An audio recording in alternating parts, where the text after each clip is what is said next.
할렐루야. 오늘은 9월 12일 화요일입니다. 오늘도 정시 매일 예배에 이 귀한 은혜의 자리 가운데 나아가시는 큰 믿음 유신 교회 모든 성도님들을 사랑하고 축복합니다. 다 함께 사도신경으로 우리의 신앙을 고백하며 나아갑시다.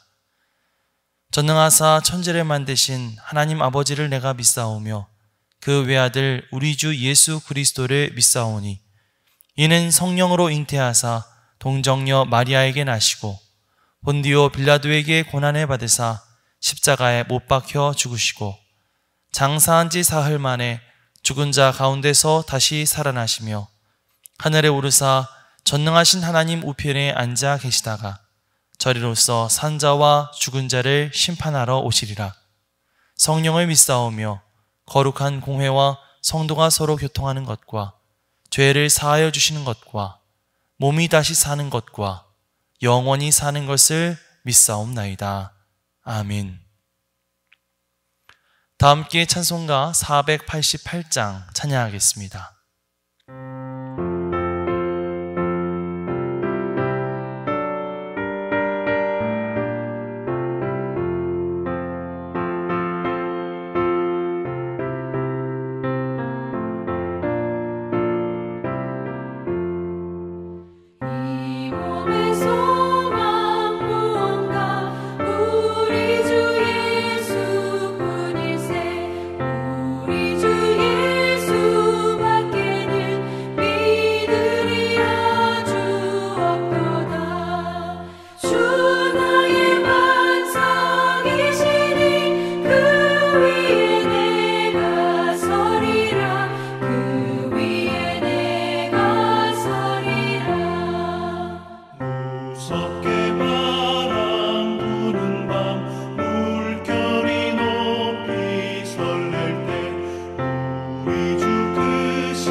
오늘 하나님께서 우리에게 주시는 말씀은 히브리서 7장 11절로 22절까지의 말씀입니다. 레위 계통의 제사 직분으로 말미암아 온전함을 얻을 수 있었으면 백성이 그 아래에서 율법을 받았으니 어찌하여 아론의 반차를 따르지 않고 멜기세덱의 반차를 따르는 다른 한 제사장을 세울 필요가 있느냐? 제사 직분이 바뀌어졌은즉 율법도 반드시 바꾸어지리니 이것은 한 사람도 제단 일을 받들지 않는 다른 지파에 속한 자를 가리켜 말한 것이라. 우리 주께서는 유다로부터 나신 것이 분명하도다. 이 지파에는 모세가 제사장들에 관하여 말한 것이 하나도 없고 멜기세덱과 같은 별다른 한 제사장이 일어난 것을 보니 더욱 분명하도다. 그는 육신에 속한 한 계명의 법을 따르지 아니하고 오직 불멸의 생명의 능력을 따라 되었으니 증언하기를 내가 영원히 멜기세덱의 반차를 따르는 제사장이라 하였도다. 전에 있던 계명은 연약하고 무익함으로 폐하고 율법은 아무것도 온전하게 못할지라 이에 더 좋은 소망이 생기니 이것으로 우리가 하나님께 가까이 가느니라. 또 예수께서 제사장이 되신 것은 맹세 없이 된 것이 아니니 그들은 맹세 없이 제사장이 되었으되 오직 예수는 자기에게 말씀하신 이로 말미암아 맹세로 되신 것이라. 주께서 맹세하시고 뉘우치지 아니하시리니 이래가 영원히 제사장이라 하셨도다. 이와 같이 예수는 더 좋은 언약의 보증이 되셨느니라. 이는 하나님의 말씀입니다. 아멘. 할렐루야. 오늘도 말씀을 듣는 여러분의 심령마다 주님의 성령께서 함께해 주시기를 간절히 축원합니다. 우리가 읽고 있는 이 히브리서는 누가 썼는지 사실 아직도 이 학자들 사이에서 의견이 분분합니다. 히브리서 안에는 그것을 누가 썼는지 명시적으로 나와 있는 것이 아니고 또 그 내용을 살펴봐도 누가 그 히브리서를 기록했는지 짐작하기가 통 어렵기 때문이죠. 하지만 우리가 이 히브리서의 내용을 통해서 짐작할 수 있는 것은 이 편지를 누구에게 썼는가라는 것인데요. 아마도 이 편지는 히브리인 출신의 그리스도인들에게 쓰여졌을 것이다 라고 하는 것이 학계의 정설이죠. 그래서 이 편지의 이름도 히브리서인 것입니다. 이 유대인들 가운데 예수님을 영접하고 그리스도인이 된 사람들, 그 사람들에게 쓰여진 편지라는 것입니다. 왜냐하면 이 편지 안에는 구약 성경에 나오는 내용들을 많이 다루고 있거든요. 그래서 이 편지의 대상자가 아마도 구약 성경을 많이 알고 있는 이 히브리 사람들, 이스라엘 사람들, 유대인들이었겠구나 이렇게 추측해 볼 수가 있는 것이죠. 자, 그런데 이 편지의 대상자에 대해서 조금 더 정확하게 이야기하자면 이 편지는 그렇게 유대인으로서 그리스도인이 되었다가 다시 유대교로 돌아가려고 하는, 그것을 망설이고 있는 사람들을 위한 편지였다 이렇게 말할 수가 있을 것 같아요. 왜냐하면 당시 이 그리스도인들에 대한 유대교의 박해와 핍박이 있었기 때문이죠.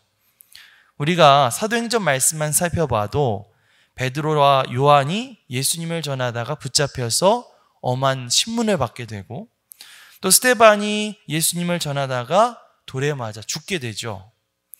또 바울의 회심 사건을 통해서 우리가 알 수 있는 것은 당시 예수 믿는 사람들이 잡혀서 감옥에 들어가게 되는 그런 일들이 굉장히 많았다고 하는 것입니다.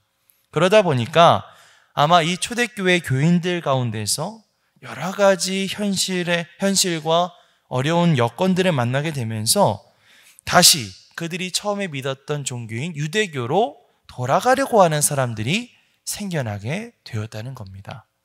한마디로 말하면 배신, 배교하는 사람들이 생겨나기 시작했다는 것이죠.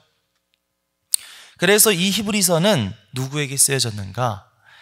유대교에서 기독교로 개종을 했는데 정말 이 길이 맞나? 정말 내가 지금 믿는 것이 진짜 믿음일까? 이렇게 시험에 든 사람들, 망설이고 있는 사람들, 그렇게 다시 유대교로 돌아가려고 하는, 고민하는 사람들, 그런 사람들을 위해서 그들의 믿음을 붙잡아주기 위해서, 그들을 설득하기 위해서 쓴 편지다 이렇게 이야기할 수가 있을 것 같습니다. 자, 지금 이 히브리서를 읽고 있는 유대인들, 그러니까 이스라엘 백성들이 예수님을 알기 전에 붙잡고 있었던 것은 무엇일까요?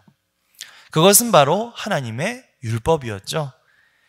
이스라엘 백성들은 모세를 통해서 주신 그 율법에 따라 살아가는 것이 곧 하나님께 가까이 나아가는 길이라고 그렇게 믿었습니다. 그리고 그 가운데 제사장은 이 사람들이 하나님 앞으로 나아갈 수 있도록 이 제사를 주재하는 그런 사람이었죠. 이것을 위해서 하나님은 이 레위 지파를 12지파 가운데 특별히 구별해 세우셨고요. 그 가운데 아론을 대제사장으로 임명해 주셨습니다. 그래서 이 대제사장은 어떤 역할인가? 사람들이 율법을 따라 충실하게 살아가도록 하고 또 사람들이 하나님 앞에 제사를 드림으로써 하나님 앞에 가까이 나갈 수 있도록, 하나님과의 관계를 회복할 수 있도록 돕는 역할을 하는 것이 바로 이 제사장, 대제사장의 역할이었다는 것입니다. 자, 그런데 문제가 생겼어요. 그 문제가 무엇이냐면 이 율법을 통해서는 사람들이 가진 이 죄의 문제를 온전히 해결할 수가 없었다는 것이죠.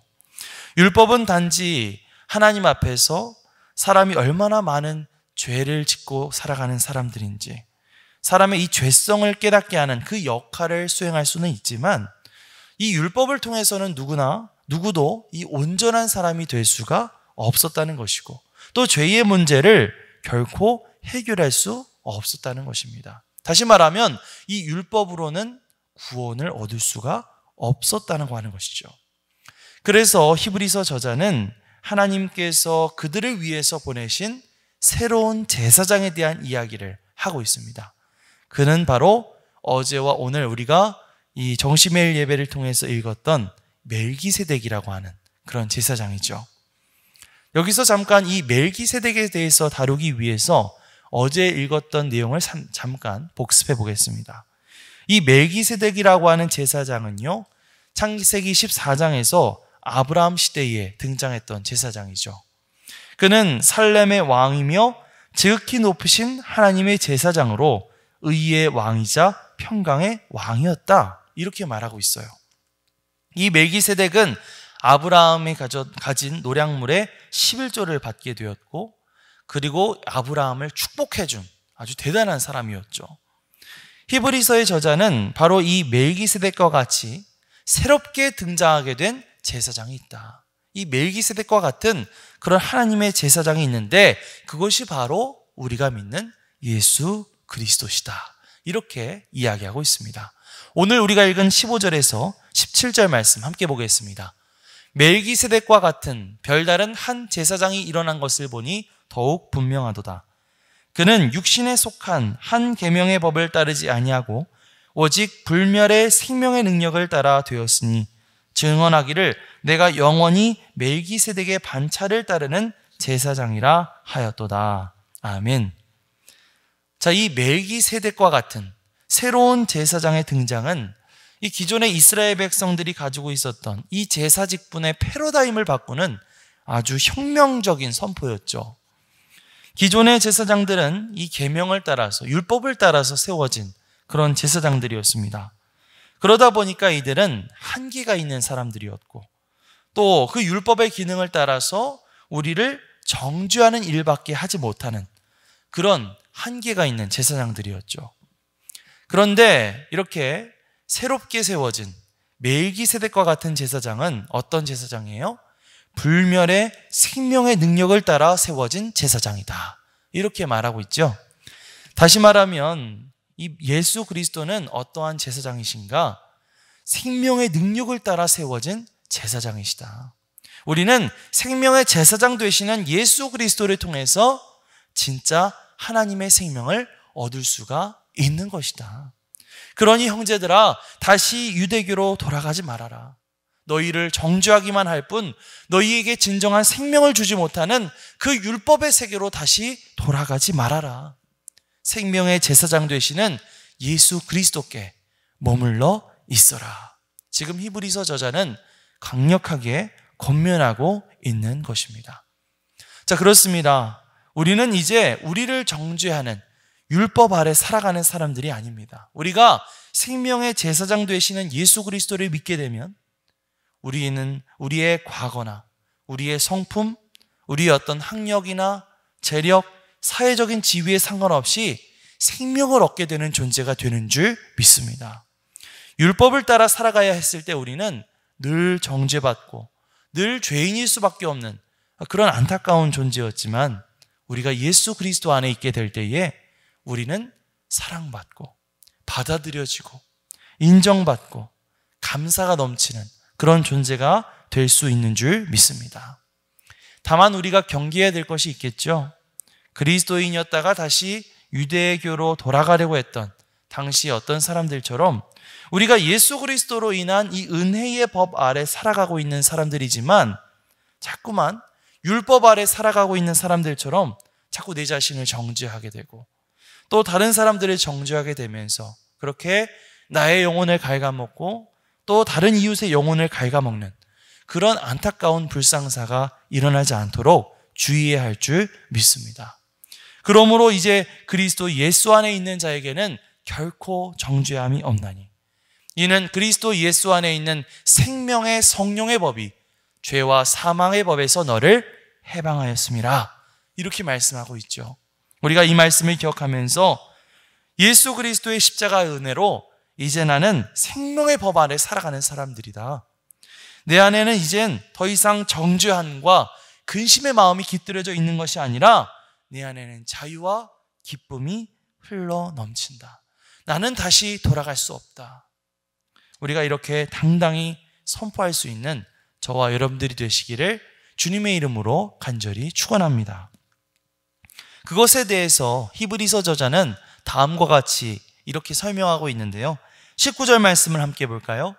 율법은 아무것도 온전하게 못할지라 이에 더 좋은 소망이 생기니 이것으로 우리가 하나님께 가까이 가느니라. 아멘. 뭐라고 말합니까? 율법을 통해서는 우리가 하나님 앞에서 아무것도 온전하게 할 수가 없었다. 그러나 이제는 하나님께 가까이 갈 수 있는 더 좋은 소망이 생겼다. 우리 함께 따라해 볼까요? 더 좋은 소망. 더 좋은 소망이 생겼다는 것이죠.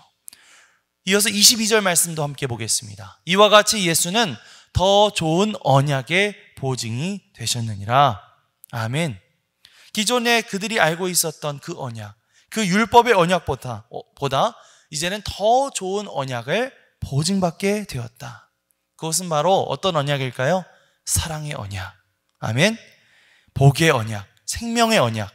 그 언약을 이제는 예수 그리스도를 통해서 보증받게 되었다는 것입니다. 따라해 볼까요? 더 좋은 언약. 그렇습니다. 예수 그리스도는 우리에게 더 좋은 소망, 더 좋은 언약이 되시는 분이신 줄 믿습니다. 자, 그렇다면 이 말씀은 어떻게 오늘 이 말씀을 읽고 있는 우리에게 새로운 힘과 원동력이 될 수 있을까요?